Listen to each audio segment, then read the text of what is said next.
Muszę Państwu powiedzieć, ja były żołnierz saper, Polak. Rozbudowywałem moją umęczoną ojczyznę. I ja przyjechałem bronić mojej ojczyzny dla moich dzieci, wnuczków i 2 prawnuczków.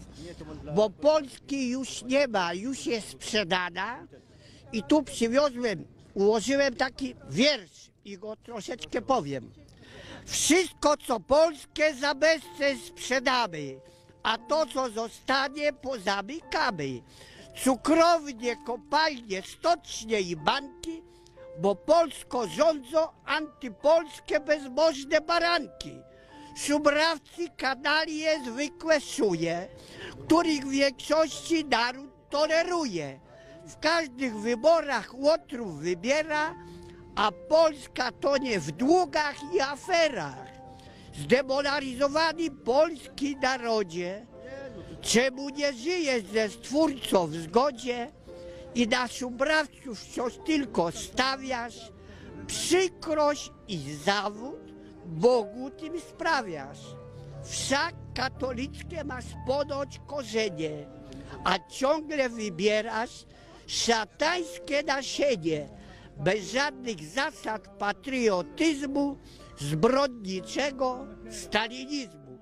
Polska wybiera, bo dzietność spada, polityka rządu antyrodzinna, bezbożna Platforma jest temu winna. Wszędzie przekręty, wszędzie afery, Polska upadnie jak PGR-y.